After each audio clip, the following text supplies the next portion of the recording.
Hi hello, मी प्रियंका. तुमचं स्वागत आहे कोकणी व्लॉगर या यूट्यूब चॅनलवर. तुम्हाला आजचा दिवस आनंदात जावो हीच बाप्पाचरणी प्रार्थना. चला तर मग आजच्या व्लॉगला सुरुवात करूया. तर श्रियान आज एवढा का नटला आहे आणि कशासाठी तयार झाला आहे ते तुम्हाला पुढे कळेलच. तुम्ही पुढे व्लॉग कंटिन्यू करा. तर सकाळी ते दोघेजणसुद्धा स्कूलमध्ये गेले, म्हणजे तिघंसुद्धा गेले, छकुलीसुद्धा पाठी लागली होती. तर मग आम्ही सगळे नुकतेच उठलो होतो, कारण सकाळी त्याला 8 वाजता बोलवलं होतं. मग ते सगळे घरातून 7:30ला बाहेर पडून गेले आणि त्यानंतर मग मी एकटीच होते. तर पहिलं हांतरून सगळं आवरून घेतलं. पहिलं काम सकाळी उठल्या उठल्या हेच काम असतं. पहिलं हांतरून आवरून घ्यायचं. हांतरून आवरून झाल्यानंतर मग सगळं बेड वगैरे व्यवस्थित आवरून घ्यायचं, झाडून घ्यायचा. वरती धूळ असते ती, कारण मुलं सारखी वर खाली बस ते करत असतात, त्यामुळे धूळ बसते बेडवरती थोडीफार. ती रोज झाडते, म्हणजे दिवसातून मला वाटते 5-10 वेळा जास्तीच होत असेल झाडणं माझं. त्यानंतर मग ते सगळं झाडून झाल्यानंतर मग कचरा वगैरे काढून घेतला आणि मग स्कूलमध्ये अचानक बोलवलं, कारण त्यांना कामावरती जायचं होतं.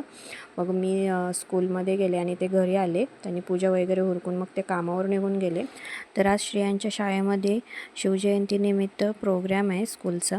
1ली ते 5वीचे डान्स आहेत, म्हणजे मिनी गॅदरिंगच आहे, कारण त्यांचं जे गॅदरिंग होणार असतं डिसेंबर महिन्यात ते कॅन्सल झालेलं. मग पालकांनी थोडं शिक्षकांना आग्रह केला होता की छोटं का होईना पण गॅदरिंग होऊ दे, त्या निमित्ताने मुले स्टेजवर येऊन परफॉर्म करतील.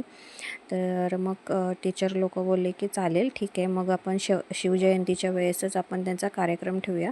जे कोणी सहभागी होण्यात म्हणजे उत्सुक असतील त्यांनी भाग घ्या. आधी तर मी टीचरला नाहीच सांगितलं होतं, कारण श्रिया नाचेल नाही नाचेल, कारण त्याला स्टेजची थोडी भीती होती. कधी त्यानं समोर जाऊन असं स्टेजवर बोलला नव्हता.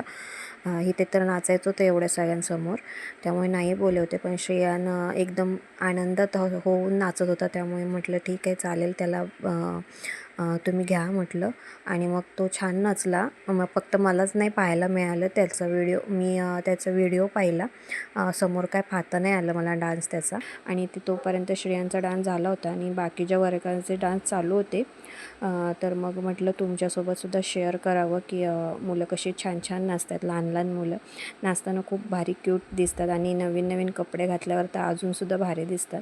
मुलींनी तर छान छान साड्या नेसल्यात, सगळ्याच खूप छान दिसत होत्या. तर हा त्यांच्या शाळेमध्ये शिवजयंतीच्या निमित्त कार्यक्रम दरवर्षी केला असतो. आमचं ह्या शाळेचं पहिलंच वर्ष असल्यामुळे आम्ही हे पहिल्यांदाच अनुभवतो आहे. तर श्रियानेसुद्धा भाग घेतला होता, त्यामुळे मग मी सुद्धा गेले होते. तर त्याच्या वर्गाचा डान्स झाला होता अगोदरच. मग हे 1ली 2रीचे चालू होते. त्यानंतर मग थोडेफार 2-3 डान्स पाहिले मी आणि त्यानंतर मग आम्हाला सूचना मिळाली 1लीच्या वर्गाला जायला घरी.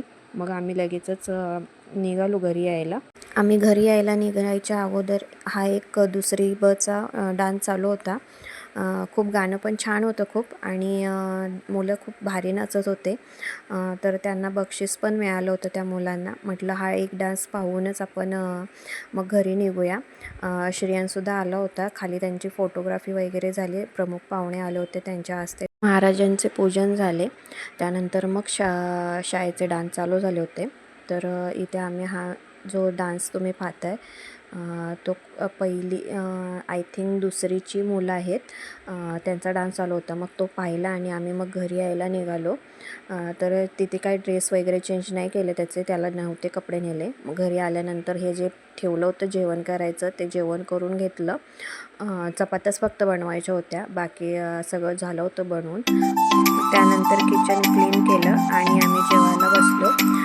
तर तुम्हाला माझा आजचा ब्लॉग कसा वाटला हे मला नक्की कळवा. बाय, भेटू उद्या.